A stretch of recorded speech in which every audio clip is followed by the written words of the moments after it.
Hello everyone, welcome you all. स्वागत है आप सभी लोगों का। वैसे ये वीडियो मैं रिकॉर्ड कर रहा हूँ यार, तुम्हारा स्वागत भी करने का मन नहीं कर रहा था। मतलब इतना एग्जॉस्ट हो जाता है ना एक बार वीडियो रिकॉर्ड करने में। पहली बार रिकॉर्ड किया, बैकग्राउंड में आवाज़ आ रही थी, मतलब पूरा दिमाग ख़राब हो गया वीडियो देख के। जैसी एडिट में गया, अब दोबारा से रिकॉर्ड करना पड़ रहा है। खैर चलिए, काफ़ी सारे लोगों को डाउट था काफ़ी सारी चीज़ों को लेके ड्राइविंग लाइसेंस से रिलेटेड, तो आप लोग कंटिन्यूस मैसेज कर रहे थे, तो मैं सोचा एक वीडियो बना देता हूँ। वीडियो हो सकता है थोड़ी सी लंबी हो जाए, बट यहाँ पे सारी चीज़ें हम वन बाय वन करके डिस्कस करेंगे। जैसे ड्राइविंग लाइसेंस के टाइप्स कितने होते हैं, ड्राइविंग लाइसेंस की कैटेगरी क्या क्या होती है, ड्राइविंग लाइसेंस के लिए आप एलिजिबल कब होते हो, बेसिक क्राइटेरिया क्या होती है, जो ड्राइविंग लाइसेंस है उनकी वैलिडिटी क्या होती है। कई बार आप लोगों को कन्फ्यूज़न होता है प्राइवेट व्हीकल और कमर्शियल व्हीकल के वैलिडिटी को लेके, तो वो सारी चीज़ें हम डिस्कस करेंगे। प्रोसेस क्या होता है, किस तरीके से हम अप्लाई करें, क्या क्या डॉक्यूमेंट्स रिक्वायर्ड होते हैं, सारी चीज़ें हम वन बाय वन करके डिस्कस करेंगे। हालांकि मुझे पता है कि आपको बहुत कुछ आता है मोटर व्हीकल एक्ट में, CMVR में, बाकी जो स्टैट्यूटरी रूल्स हैं, बाकी जो रेगुलेशंस आए हुए हैं, आप इतना कुछ जानते हो कि उतना जो मोटर व्हीकल के ऑफिसर्स हैं वो भी नहीं जानते हो। कई बार ऐसा होता है, ऐसा मैं नहीं कह रहा हूँ कि सारे लोग नहीं जानते होंगे। कई बार ऐसा होता है कि जो नए अपडेट्स आते हैं गवर्नमेंट की तरफ से, जो नोटिफिकेशन निकालते हैं वो भी निकाल के भूल जाते हैं कि क्या नोटिफिकेशन आया था। और जो पहले से वहाँ पे जॉब कर रहे हैं उनको भी फ़र्क नहीं पड़ता है, लोग अपडेट नहीं रहते हैं। कई बार ऐसे एक्सीडेंट मैंने देखा है, आप लोगों ने भी देखा होगा। एक बार तो ऐसी MP की वीडियो आई हुई थी, एक आदमी था उस टाइम पे, जो एग्रीकल्चर इक्विपमेंट थे वो टैक्स फ्री थे, और जो मोटर व्हीकल ऑफिसर था मतलब MVI था, और वो बेसिकली टैक्स की रिसिप्ट मांग रहा था। कोई पंजाब से लेके आ रहा था, दोनों में वो हो गया। फिर उसने कहा कि कहाँ से पढ़े हो आप, क्या पढ़ते हो आप, जो एग्रीकल्चर व्हीकल है उसके लिए तो कोई टैक्स लगता ही नहीं है। फिर भाई साहब अपनी गाड़ी चालू की, मैडम थी शायद, गाड़ी चालू की और निकल ली। तो कई बार ऐसा होता है कि नई चीज़ें अपडेट होती हैं, लोगों को नहीं पता रहते। जो ऑफिसर्स होते हैं वो पढ़ते कहाँ। एक बार मतलब हमारी तो मेंटेलिटी है कि एक बार बस सरकारी नौकरी लग जाए फिर तो मज़े ही मज़े, नहीं पढ़ना है नहीं काम करना है। हम मूड बना के जाते हैं, नहीं कुछ करेंगे नहीं पढ़ेंगे, बस विटामिन M पे फोकस करेंगे। कई सारे लोग तो यार लिटरली मैसेज करके पूछ लेते हैं, कमेंट बॉक्स में रखते हैं, बताओ इस पोस्ट में ज़्यादा पैसा है कि उस पोस्ट में ज़्यादा पैसा है। मतलब पहले से ही सोच के जाते हैं कि पैसा कमाना है, और दूसरों को कहते हैं कि करप्शन बढ़ गया है, यहाँ पे बनाने गया था इतने पैसे मांग रहे थे। जब हम खुद ये मेंटेलिटी के साथ प्रिपरेशन कर रहे हैं कि जाएंगे तो खूब पैसे कमाएंगे। खैर, आप एग्जाम की प्रिपरेशन कर रहे हो तो यहाँ पे कुछ MCQs भी हम देख लेंगे, क्योंकि मुझे पता है कि आपको सारे MCQ आते होंगे, बट ये उन नादान परिंदों के लिए है जो अभी तक प्रिपरेशन स्टार्ट नहीं किए हैं, या फिर ऐसे लोगों के लिए है जो बेसिकली किसी कॉम्पिटिटिव एग्जाम की प्रिपरेशन नहीं कर रहे हैं रिसेंटली अभी। उनको बस केवल DL ड्राइविंग लाइसेंस या फिर लर्निंग लाइसेंस के लिए अप्लाई करना है, बाकी सारी चीज़ों से उनको मतलब है नहीं। तो ये बेसिकली उनके लिए बेसिक MCQ हैं। हालांकि कई सारे बनाए जा सकते थे, बट मैंने कम ही बनाए हैं। अगर आप मेरी वीडियो पहली बार देख रहे हो तो यूट्यूब चैनल को सब्सक्राइब कर लीजिए। वीडियो आपको पसंद आएगी, इस बात की मैं गारंटी देता हूँ। बस देखते जाइए, और पसंद आए तो लाइक जरूर करिएगा और उनके साथ शेयर करते रहिए। ये मेरा टेलीग्राम चैनल है, इसको ज्वाइन कर लीजिए, सर्च करके बेसिकली मनु एकेडमी। यहाँ पे जो भी वीडियो मैं बनाता हूँ उसकी PDF आपको मिल जाएगी। कॉम्पिटिटिव एग्जाम की प्रिपरेशन कर रहे हैं तो डेफिनेटली आपको ज्वाइन करना चाहिए, सारी चीज़ें वहाँ पे आपको मिल जाएंगी। ये ग्रुप है जिस पे आप अपना सुख दुख क्वेश्चन मन जो है वो डिस्कस कर सकते हैं। बाकी ये इंस्टाग्राम, फेसबुक, ट्विटर, इन सारे प्लेटफॉर्म पे आप चाहें तो मुझसे जुड़ सकते हैं। तो ये तो कहानी रही, अब अपनी वीडियो शुरू करते हैं। Educating today for better tomorrow. सबसे पहले बात करते हैं एज की, कि आपकी एज हो चुकी है व्हीकल चलाने की। सबसे पहला क्वेश्चन तो यही आता है। तो इस क्वेश्चन का आंसर मिला है आपको, मोटर व्हीकल का जो एक्ट है उसके सेक्शन 4 में बताया गया है कि कौन से लोग एलिजिबल हैं व्हीकल चलाने के लिए। तो अगर आपकी एज 16 ईयर हो गई है तो आप एलिजिबल हो ऐसी व्हीकल चलाने के लिए जिसमें गियर नहीं हो और जिसकी इंजन की कैपेसिटी 50 cc से कम हो। अब सोचोगे गियर नहीं रहेगा तो पावर ट्रांसमिशन कैसे होगा, नहीं गजब का सोच रहे हो भैया, सोचो, मैं नहीं बताने वाला। और 50 cc मतलब आपके इंजन का जो वॉल्यूम है, स्वेप्ट वॉल्यूम, उसको हम CC में कहते हैं, उसी को हम पावर में मेजर करते हैं। बस जितना स्वेप्ट वॉल्यूम होगा उतना ही पावर तो प्रोड्यूस होगा, बहुत ही सिंपल चीज़ है। बट हम इन सारी चीज़ों को नहीं मानते हैं। इंडिया में जब बच्चा पैदा होता है ना, तो वो इस राइट्स के साथ पैदा होता है कि वो व्हीकल चला सकता है, क्योंकि पैदा हुआ, आंख पूरी तरीके से नहीं खुल रही है तब तक भाई साहब के टांगों के बीच में बाइक आ गई। घर वाले भी नहीं बोलते यार, काहे का फर्क पड़ता है, उनको दूसरा बच्चा करना है, मतलब चला रहा है भैया। मतलब आप समझ लो कि गवर्नमेंट को रूल बनाना पड़ा 2019 में कि अगर कोई जुवेनाइल है, अगर उसके थ्रू कोई क्राइम होता है तो पेरेंट्स को जेल होगी 2 साल का, 25,000 रुपये का फाइन होगा, व्हीकल का रजिस्ट्रेशन कैंसिल होगा, जो लड़का चला रहा था उसको 25 साल तक ड्राइविंग लाइसेंस नहीं दिया जाएगा। इतना सारा कुछ करने के बावजूद लोग कहते हैं हम तुम्हारी बात ही नहीं मानेंगे। बच्चा पैदा हुआ 6 साल 8 साल 10 साल के बच्चों को आप देख रहे होगे कि बाइक लेके दौड़ा रहे हैं, कोई पूछने वाला ही नहीं है। खैर जो भी है, नेक्स्ट, अगर आपकी एज 18 ईयर हो चुकी है तो आप ड्राइविंग लाइसेंस के लिए एलिजिबल हो जाते हो। बट कैसे ड्राइविंग लाइसेंस के लिए? प्राइवेट व्हीकल के ड्राइविंग लाइसेंस के लिए। ध्यान रहे, कई बार मैं वर्ड यूज करूंगा प्राइवेट। इस प्राइवेट का मतलब वो सरकारी नौकरी और प्राइवेट नौकरी वाली बात नहीं है। प्राइवेट और कमर्शियल या ट्रांसपोर्ट का मतलब है यहाँ पे प्राइवेट व्हीकल वो व्हीकल जो पर्सनल व्हीकल हैं, आप अपने काम के लिए यूज करते हो, व्हाइट नंबर प्लेट वाली। ट्रांसपोर्ट व्हीकल वो व्हीकल हैं जो येलो नंबर प्लेट वाली आती हैं। कॉमर्शियल है, पब्लिक सर्विस के लिए यूज करते हैं। इसका मतलब ये नहीं कि सरकार गवर्नमेंट से बिलोंग करने वाली व्हीकल, वो नहीं। गवर्नमेंट से जो व्हीकल बिलोंग करती हैं, सरकार उनके लिए अपने हिसाब से रूल बना लेती है। मतलब वो देश दुनिया रूल रेगुलेशन सबसे ऊपर हैं। गवर्नमेंट के जो व्हीकल्स होती हैं उनके ड्राइवर को यहाँ से जनरल आरटीओ ऑफिस से लाइसेंस लेने की जरूरत नहीं होती है। वो भाई साहब अपने अंदर डिपार्टमेंट में लाइसेंस इशू कर लेते हैं, वहीं सिखाते हैं, वहीं चलाते हैं। खैर वो अलग की बात है। अगर आप जनरल ट्रांसपोर्ट व्हीकल चला रहे हो तो आपकी एज 21 ईयर होना चाहिए। मतलब सरकार ये कहती है कि तुम 18 साल पे एमपी, एमएलए, प्राइम मिनिस्टर चुन सकते हो, जो बेसिकली रूल बनाएंगे। और वो रूल बनाएंगे कि अगर आप 21 ईयर के नहीं हो तो आप ट्रांसपोर्ट व्हीकल नहीं चला सकते हो। यार मुझे लॉजिक समझ में नहीं आता है, मतलब 21 ईयर वाला। आप बताओ कि 21 ईयर का हम वेट क्यों करें? क्या हम मेंटली डेवलप नहीं होते हैं 21 ईयर तक? अगर मेंटली नहीं होते तो वोटर राइट कैसे मिलता है हमको? या हम फिजिकली डेवलप नहीं होते हैं? फिजिकली मतलब शादी की एज भी डिफाइन, अच्छा वो वाला शादी की एज के हिसाब से ना 21 ईयर तक शादी की एज है। तो ये कहते हैं भैया जब शादी कर लेना इसके बाद गाड़ी चलाना, ताकि मरो तो कोई रोने वाला तो रहे तुम्हारे पीछे। टाइप ऑफ ड्राइविंग लाइसेंस, कितने टाइप के ड्राइविंग लाइसेंस होते हैं ये बात कर लेते हैं। बेसिकली 4 टाइप के ड्राइविंग लाइसेंस होते हैं। लर्निंग लाइसेंस, हाँ ये भी लाइसेंस है। जो परमानेंट लाइसेंस होता है फॉर द प्राइवेट व्हीकल, उसी तरीके से permanent licence for the transport या कमर्शियल व्हीकल। एक होता है इंटरनेशनल ड्राइविंग परमिट। तो ये 4 टाइप होते हैं। इन चारों टाइप्स को हम 1 बाय 1 करके डिटेल में डिस्कस करेंगे। चलिए सबसे पहले बात करते हैं लर्निंग लाइसेंस की। तो सरकार कहती है कि अगर तुम बाइक चलाना चाहते हो, गाड़ी चलाना चाहते हो, तो पहले हमसे पूछो, हम कहेंगे कि तुम चलाओ, पहले देखेंगे कि तुम चलाने लायक हो कि नहीं हो। लर्निंग लाइसेंस के लिए आप सभी को पता है कि जब लर्निंग लाइसेंस के लिए आप अप्लाई करते हो तो आपका टेस्ट लिया जाता है। टेस्ट में फेल हो जाओगे तो लर्निंग लाइसेंस नहीं दिया जाएगा। मतलब सरकार ये कहती है भैया पहले देखेंगे, पर हम कहते हैं भैया हम तुम्हारी बात नहीं मानेंगे। यहाँ पे मैं 90%, 90 क्या इससे ज़्यादा कह देता हूँ, 95% में गारंटी देता हूँ कि जितने लोग अप्लाई करते हैं उसमें से 95% लोग ऐसे होते हैं जिनको व्हीकल चलाना पहले से आती है, व्हीकल पहले सीखते हैं, लर्निंग लाइसेंस के लिए बाद में अप्लाई करते हैं। अप्लाई तो इसलिए करना पड़ता है क्योंकि ये रूल है, नहीं रहता तो करते ही नहीं। तो खैर आपको अप्लाई करना है, फॉर्म 2 पे अप्लाई करना है, फॉर्म 3 पे आपको लर्निंग लाइसेंस इशू कर दिया जाएगा। ऑनलाइन अप्लाई का प्रोसीजर होता है, मैं आगे आपको दिखा दूंगा किस तरीके से अप्लाई करना है। एक शॉर्ट वीडियो मैंने रिकॉर्ड किया हुआ है। आपको सबसे पहले एक ऑनलाइन स्लॉट बुक करना होता है कि किस टाइम पे आप टेस्ट दोगे। बेसिकली प्रीलिमिनरी टेस्ट होता है एक। प्रीलिमिनरी टेस्ट में क्या क्या आपसे पूछा जाएगा कि आपको ट्रैफिक साइंस जो हैं उनका नॉलेज है कि नहीं, सिग्नल्स का नॉलेज है कि नहीं, रूल्स रेगुलेशन जो ड्राइविंग रूल्स रेगुलेशंस हैं उनके नॉलेज है कि नहीं, ड्राइवर की ड्यूटी क्या होती है इसके नॉलेज है कि नहीं, ये सारी चीज़ें पूछा जाता है। मतलब एक पूरा सिलेबस दिया हुआ है। आप स्टेट वेबसाइट पर भी देख सकते हो, वाहन वाली जो परिवहन वाहन वाली वेबसाइट है आपके सारथी वाली, उस पर भी देख सकते हो, कहीं पे भी मिल जाएगा। अगर आपने टेस्ट के लिए अप्लाई किया, प्रीलिमिनरी टेस्ट के लिए, और अगर फेल हो जाते हो तो आप विदिन 24 आवर से लेके 1 वीक के अंदर कभी भी अप्लाई कर सकते हो। ये 24 आवर में भी थोड़ा बहुत चेंज हो सकता है। किसी किसी स्टेट में वो 24 होगा, किसी किसी स्टेट में ये 1 वीक के बाद होगा। तो डिपेंड करता है, आप अपने स्टेट में चेक कर लेना कि क्या 1 दिन के बाद भी कर सकते हो या केवल 7 डेज बाद कर सकते हो या 2 डेज बाद कर सकते हो। ये स्टेट गवर्नमेंट का जुरिडिक्शन होता है तो वो चेंज करते रहते हैं। वैलिडिटी क्या होती है? अगर आप पास कर लेते हो और आपको लर्निंग लाइसेंस दे दिया जाता है तो 6 महीने इसकी वैलिडिटी होती है।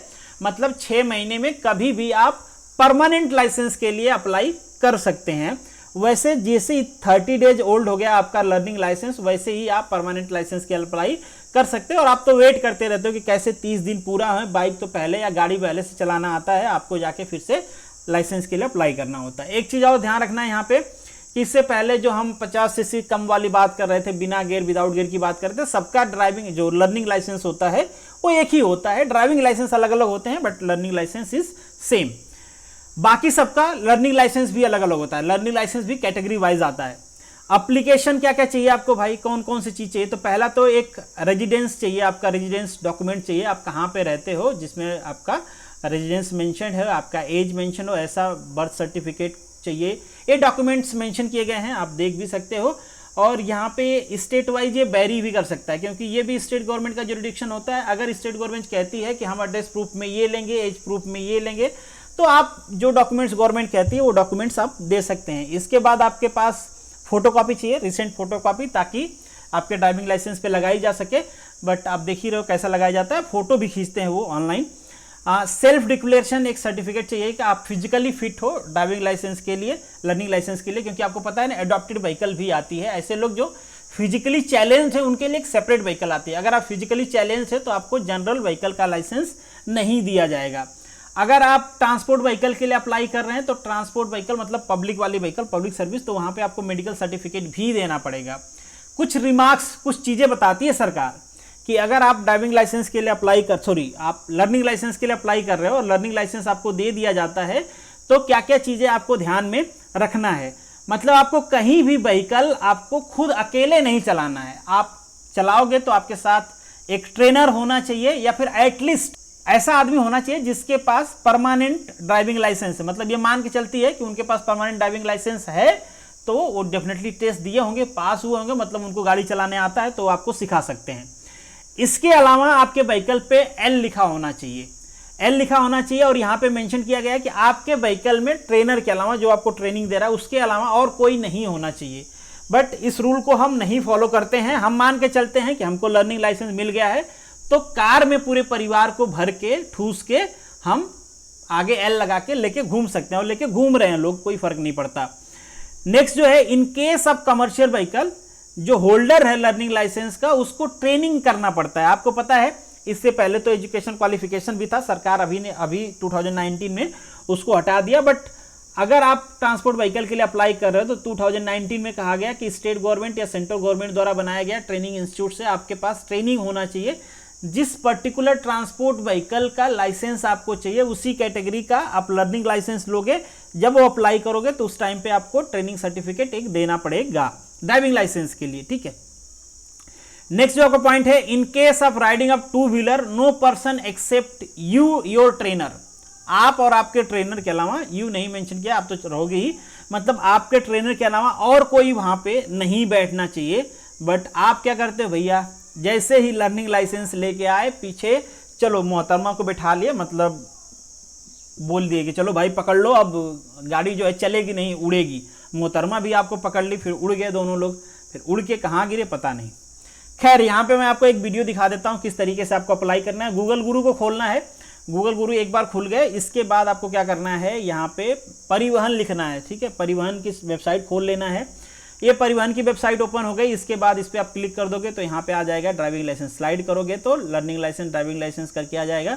यहाँ पे क्लिक करोगे तो यहाँ पे दुनिया भर की चीज़ें आ जाएगी, बट हमको उस पर ध्यान नहीं देना है। लर्निंग लाइसेंस पे क्लिक कर देना है, ये सारे डॉक्यूमेंट चाहिए आपके पास।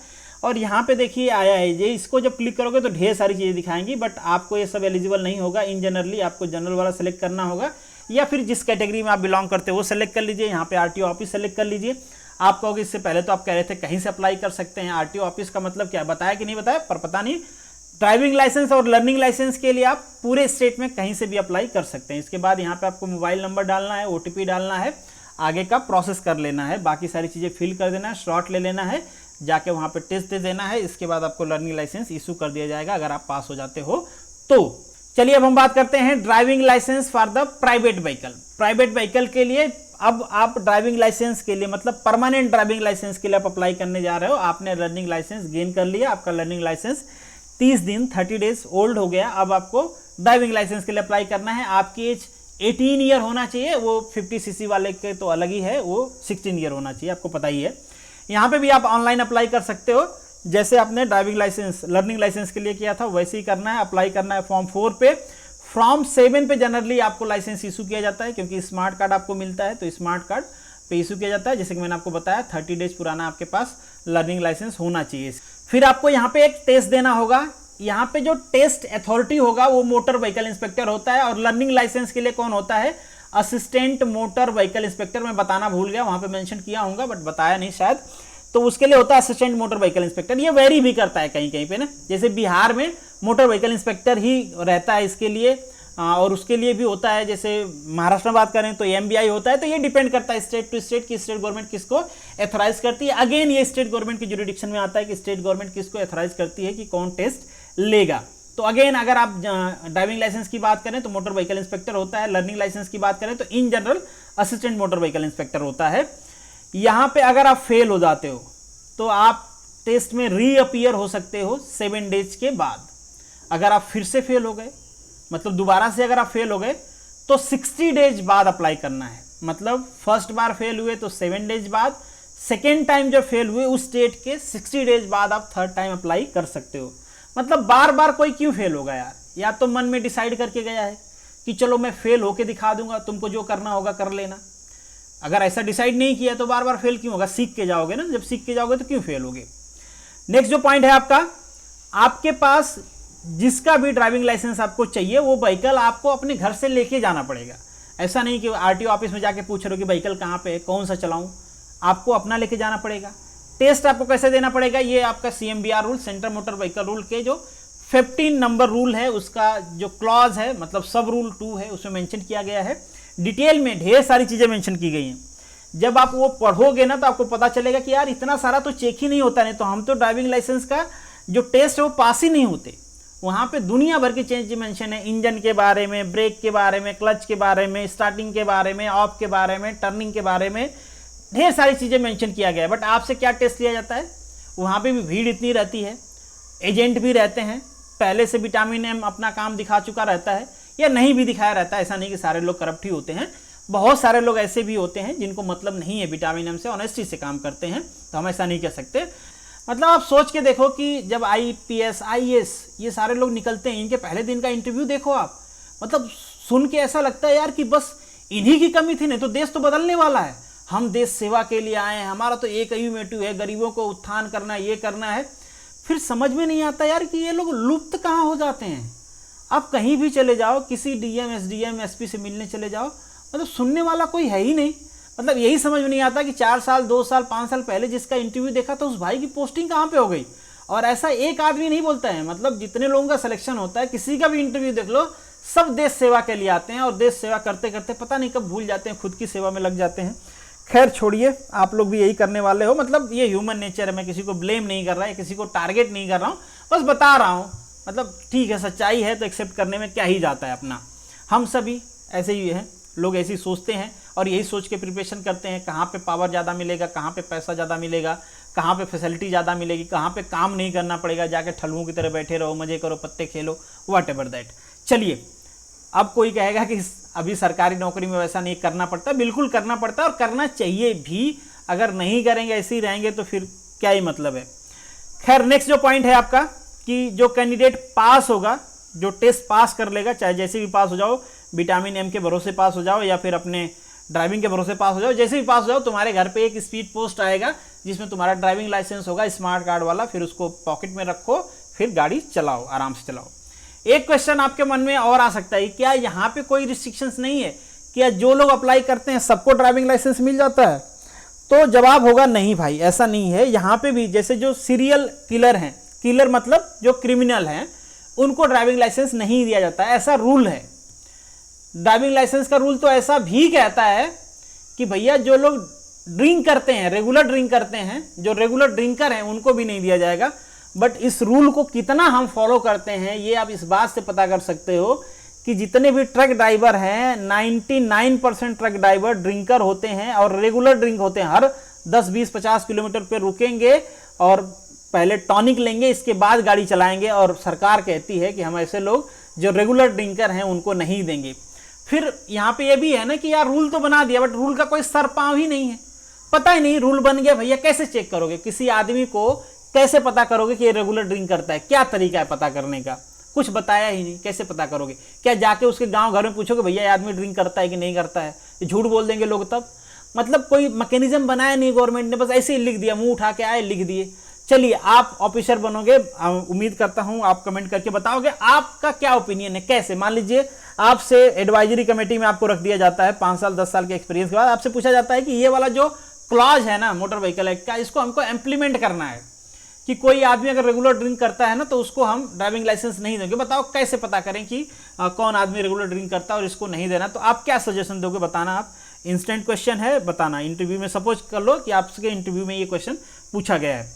नेक्स्ट जो आपका पॉइंट है कि आपको जो फी वो देनी होगी, वो तो ऑब्वियसली देनी होगी, ये कंटिन्यूसली वेरी करती रहती है ना।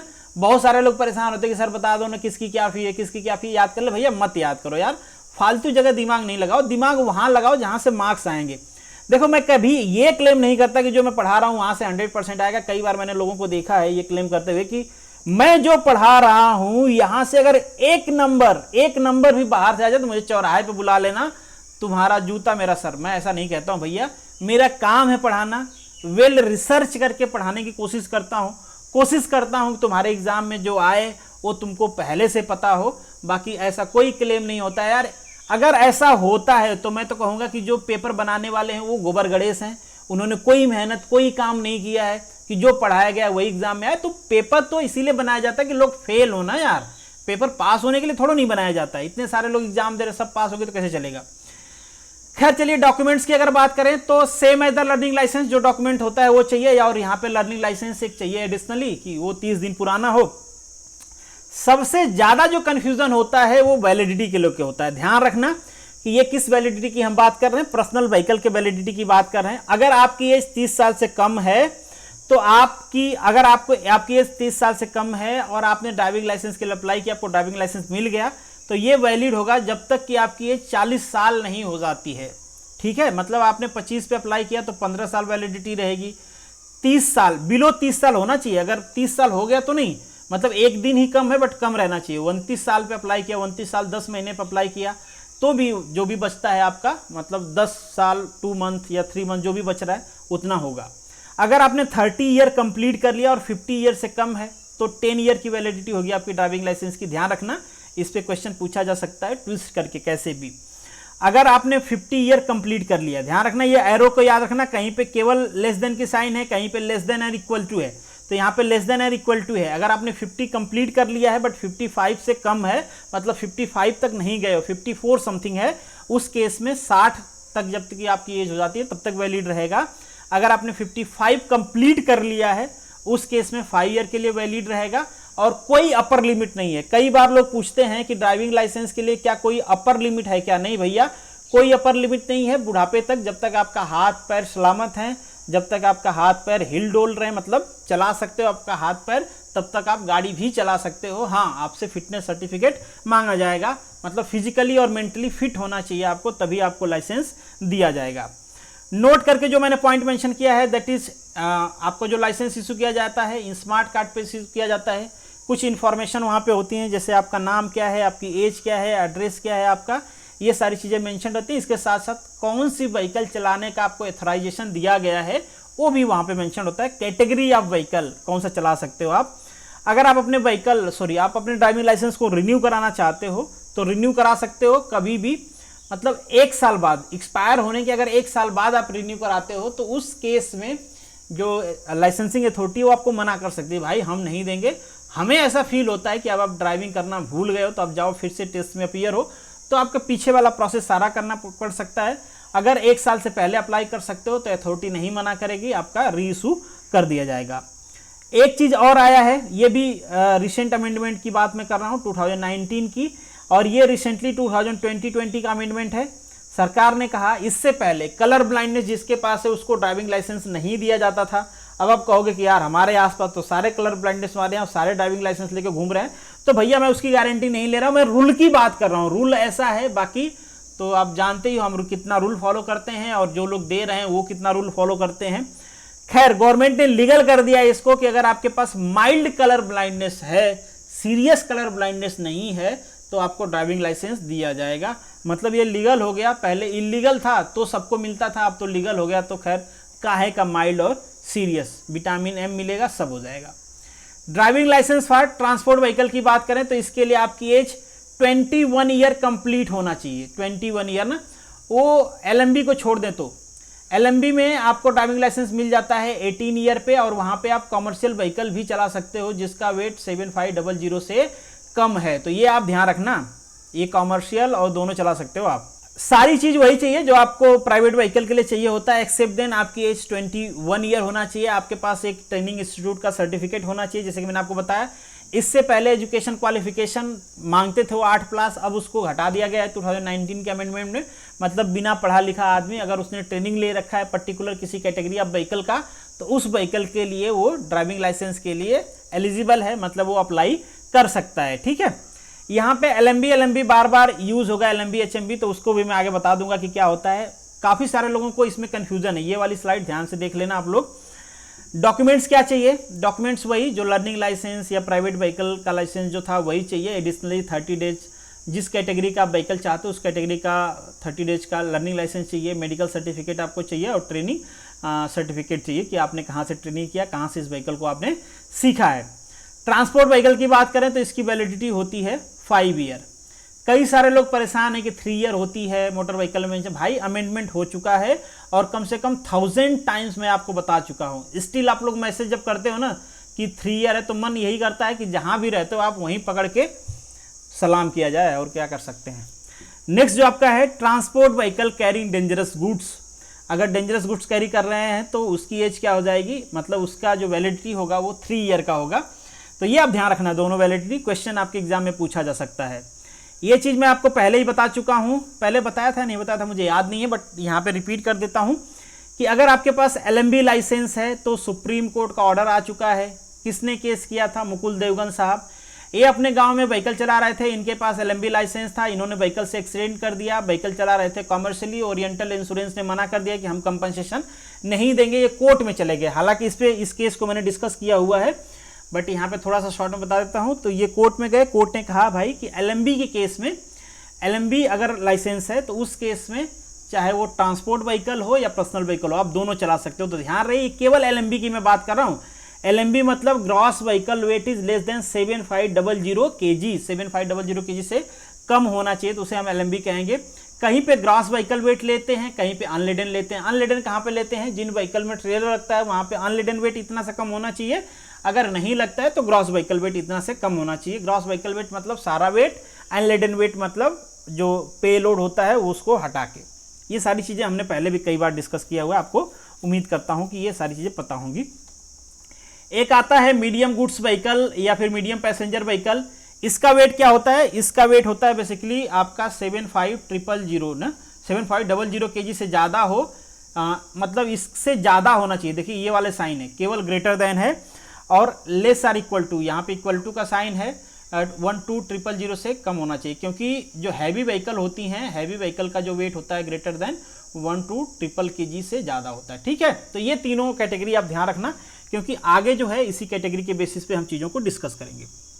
अब जो आपका नेक्स्ट पॉइंट है, इंटरनेशनल ड्राइविंग परमिट कौन अप्लाई कर सकता है? जिसके पास डोमेस्टिक लाइसेंस है और अगर वो बाहर जा रहा है और चाह रहा है कि वहाँ पे भी जाऊँ तो भाड़े की व्हीकल या खुद की खरीद के व्हीकल चलाऊँ, तो वो इंटरनेशनल ड्राइविंग परमिट के लिए अप्लाई कर सकता है। ये भी एक तरह का ड्राइविंग लाइसेंस ही है, बट इसको हम इंडोर्समेंट कहते हैं कि भैया आपका जो लाइसेंस एग्जिस्ट करता है उसी पे हम इंडोर्स कर देंगे कि बाहर देश में जाके भी आप चला सकते हो।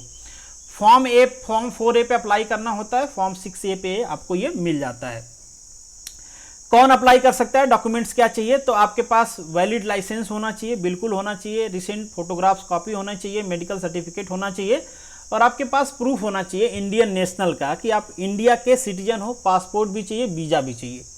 कई सारे लोग मुझसे ये क्वेश्चन पूछते हैं कि क्या NRI अप्लाई कर सकते हैं? भैया NRI का फुल फॉर्म ही होता है नॉन रेजिडेंट इंडियन, तो उनका जब यहाँ पे रेजिडेंट ही नहीं है, इंडियन सिटीजनशिप ही नहीं है, तो कैसे अप्लाई कर सकते हैं यार? तो नहीं अप्लाई कर सकते हैं। हाँ बिल्कुल, कुछ लोगों को पता ही नहीं होता है, 2 दिन के लिए जाएंगे कहीं पे और कह देंगे कि हम तो NRI हो गए। भैया ऐसे NRI नहीं हो जाते हो, ठीक है। वहाँ का रेजिडेंस मिलेगा, इंडियन का, वहाँ की सिटीजनशिप मिलेगी, इंडियन का सिटीजनशिप कैंसिल हो जाएगी, इसके बाद आप NRI बनते हो ना। हालांकि कई सारी फैसिलिटी इंडियन गवर्नमेंट देती है, इससे पहले कम देती थी, बट मोदी गवर्नमेंट आने के बाद, मोदी सरकार जब आई तो मोदी साहब ने बहुत सारी फैसिलिटी दी। कहा कि भाई आपका वेलकम है, आपके मामा का घर है, मतलब पुराना घर है ये, यहाँ पे आपके जान पहचान के लोग होते हैं, तो आप आइए, आपको कोई डॉक्यूमेंटेशन की ज़रूरत नहीं है, बिल्कुल यहाँ पे आइए, आपको काफ़ी फैसिलिटी मिलेगी। बट हाँ बिल्कुल, एक जो इंडियन सिटीजन को फैसिलिटी मिलती है वो सारी चीज़ें आपको नहीं मिलेंगी। अब अगर इसके वैलिडिटी की बात करें तो इसकी वैलिडिटी 1 ईयर की होती है, 1 ईयर वैलिडिटी होगी, या फिर आपके जो डोमेस्टिक लाइसेंस की वैलिडिटी है उसकी वैलिडिटी होगी। ध्यान रहे दोनों में से जो कम होगा वो होगी। सपोज करिए आपके डोमेस्टिक लाइसेंस की वैलिडिटी 2 ईयर की बची हुई है और आपने लाइसेंस के लिए अप्लाई किया, तो इंटरनेशनल ड्राइविंग लाइसेंस की जो परमिट होगी वो 1 ईयर के लिए मिलेगी।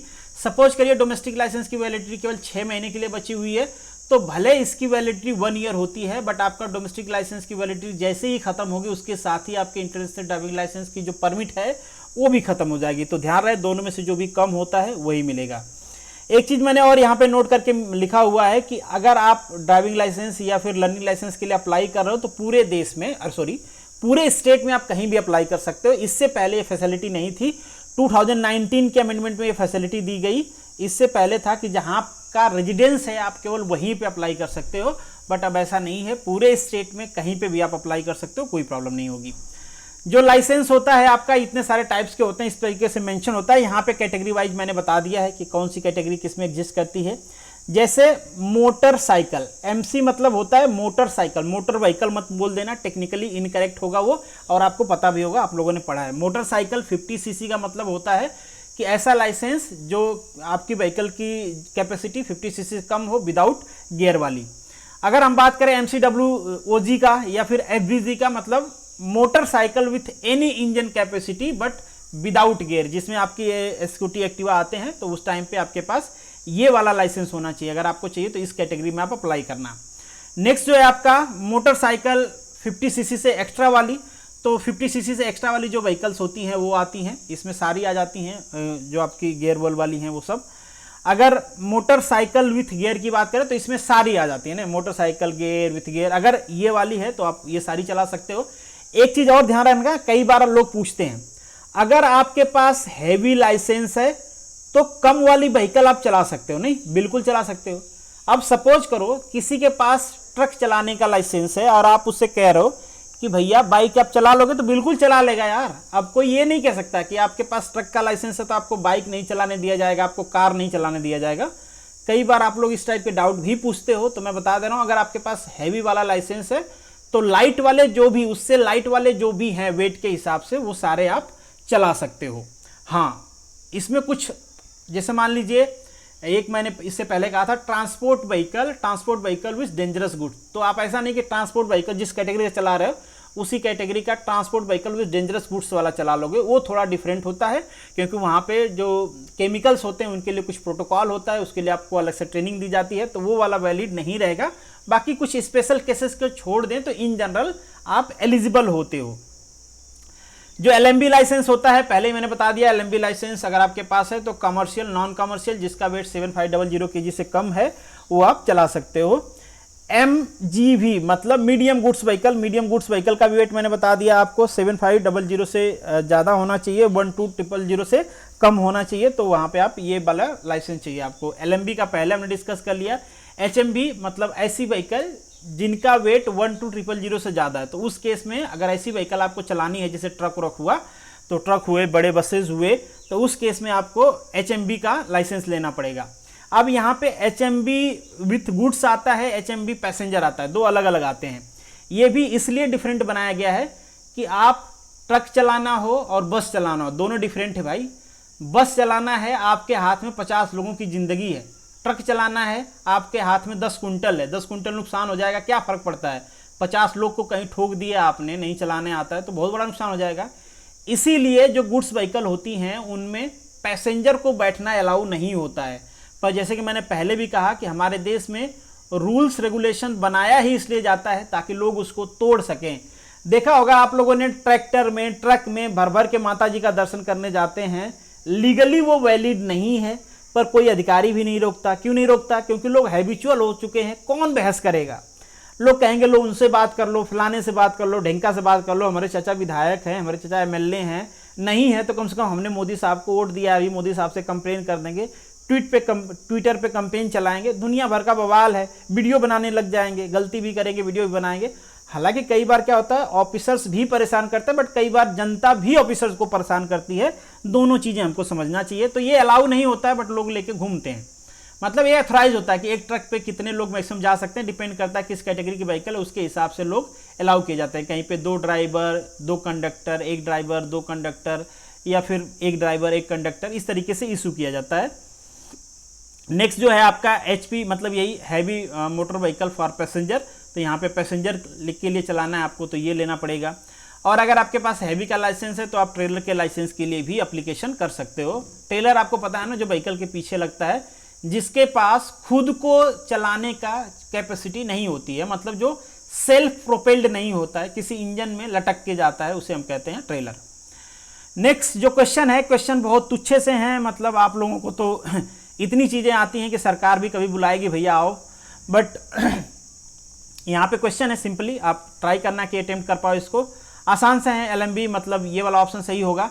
Validity of international driving permit, कुछ लोग कंफ्यूज होंगे कि ये वाला भी सही है, ये वाला भी सही है। बिल्कुल ये दोनों सही है, बट ज़्यादा एक्यूरेट ऑप्शन आपको दिया गया है यहाँ पे C, तो ज़्यादा एक्यूरेट वाला सही होगा C ज़्यादा एक्यूरेट है, ठीक है। International driving permit issue to, किसको इशू किया जाता है भाई? ओनली इंडियन सिटीजन, तो NRI वाला ऑप्शन नहीं है, पहले मैंने आपको बता दिया। नेक्स्ट जो क्वेश्चन है, age to drive the medium transport vehicle, ध्यान रहे यहाँ पे मैंने मीडियम ट्रांसपोर्ट लिखा है, क्योंकि LMB लिखता तो आप लोग कॉन्फ्लिक्ट कर देते, कोई कहता 21 वाला, कोई कहता 18 वाला, क्योंकि LMB जो होता है उसमें ट्रांसपोर्ट, नॉन कमर्शियल और पर्सनल दोनों अलाउ है। You can apply for the driving licence, मतलब यहाँ पे जो ऑप्शन होगा वो C सही होगा। You can apply for the driving licence, कहाँ पे अप्लाई कर सकते हो? पूरे स्टेट में कहीं पे भी अप्लाई कर सकते हो। अमेंडमेंट आ चुका है, पहले मैंने आपको बता दिया है। तो this is the end of this video.